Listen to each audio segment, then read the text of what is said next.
તમને સ્ક્રીન પર અત્યારે એક બોક્સ દેખાતું હશે. આ બોક્સ કોઈ સામાન્ય પ્રોડક્ટ નથી, પણ ડ્રગ્સ માટેની આ પ્રોડક્ટ છે જે મોટા ભાગે હાઈસ્કૂલના વિદ્યાર્થીઓ, શાળામાં ભણતા વિદ્યાર્થીઓ, ટીનેજર્સ તેને ખરીદે છે અને તેને પીવે છે. પણ આ પ્રોડક્ટ બહુ જ સરળતાથી પાન ગલ્લાઓ ઉપર મળી રહે છે.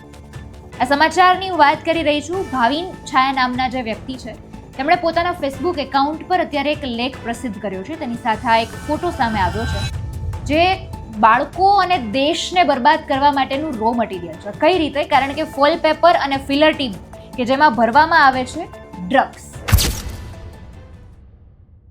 નમસ્કાર, આપની સાથે હું આકાંક્ષા. તમે જોઈ રહ્યા છો અવર રાજકોટ. તમને સ્ક્રીન પર અત્યારે એક બોક્સ દેખાતું હશે.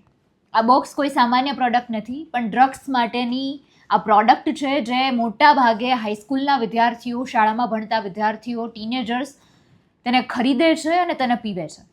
તમને સાંભળીને બહુ નવાઈ લાગશે, પણ આ પ્રોડક્ટ બહુ જ સરળતાથી પાન ગલ્લાઓ ઉપર મળી રહે છે. આ સમાચારની હું વાત કરી રહી છું. ભાવિન છાયા નામના જે વ્યક્તિ છે, તેમણે પોતાના ફેસબુક એકાઉન્ટ પર અત્યારે એક લેખ પ્રસિદ્ધ કર્યો છે. તેની સાથે આ એક ફોટો સામે આવ્યો છે. એ જે ફોટો છે એ સામાન્ય રીતે પાન ગલ્લાઓ ઉપર મળી રહે MRP વાળી પ્રોડક્ટ છે, જે બાળકો અને દેશને બરબાદ કરવા માટેનું રો મટીરિયલ છે. કઈ રીતે? કારણ કે ફોઇલ પેપર અને ફિલર ટીપ કે જેમાં ભરવામાં આવે છે ડ્રગ્સ. તેનું વેચાણ ગેરકાયદેસર નથી, MRP વાળી પ્રોડક્ટ છે, પણ આના ઉપયોગ બહુ ચોંકાવનારા છે. આખો જે લેખ તમે વાંચશો તેમાં જે વાતનો ઉલ્લેખ કરવામાં આવ્યો છે એ બહુ ગંભીર સવાલો છે. સૌથી મોટું કે ગુજરાતના 4 મોટા શહેરો અને બીજા ઘણા બધા નાના શહેરોમાં ડ્રગ્સ લેવું અને તેનું વેચાણ કરવું હવે બહુ જ ખતરનાક પણ સહજ બની ગયું છે. તેની પાછળનું કારણ એ છે કે કોઈ પણ દારૂનું વેચાણ કરવું અથવા તો દારૂની હેરાફેરી કરવી એ બહુ અઘરું બની રહેતું હોય છે.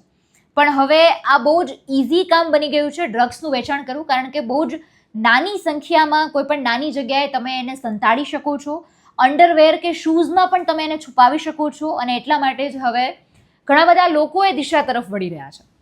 આ લોકો બહુ જ ઇઝી ટાર્ગેટ કરતા હોય છે નાના બાળકોને, મતલબ કે જે ટીનેજર્સ છે, જે હાઈસ્કૂલમાં ભણે છે, એ લોકોનો આ ટાર્ગેટ હોય છે.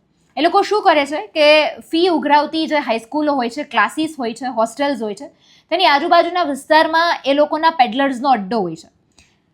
પૈસાદાર મા બાપ પોતાનું બાળક સ્કૂલ કોલેજમાં દેખાડો કરી શકે તેના માટે તેને તગડી પોકેટ મની આપતા હોય છે. એટલે એમની પાસે બહુ મોટી સંખ્યામાં રકમ પણ હોય છે બાળકો પાસે. પછી એ લોકો એવું કરતા હોય છે કે આ પૈસા તેઓ ડ્રગ્સ પેડલર્સના ખિસ્સામાં આપે છે. અમુક વિસ્તારમાં અમુક કોડવર્ડ સાથે 5 મિનિટ ફરો એટલે તમને પેલો સામેથી અપ્રોચ કરશે. મતલબ બહુ સામાન્ય રીતે આ આખું ચાલી રહ્યું છે.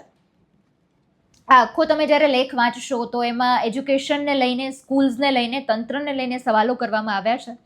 અને બહુ ગંભીર મુદ્દો પ્રકાશમાં લાવવામાં આવ્યો છે કે અત્યારે આમ તો આપણને સમાચાર સાંભળવા મળે કે બહારના લોકો જે છે, વિદેશી લોકો જે છે, પાકિસ્તાની લોકો જે છે, એ કોઈ પણ રીતે દેશમાં ડ્રગ્સને ઘુસેડવાનો પ્રયત્ન કરતા હોય છે.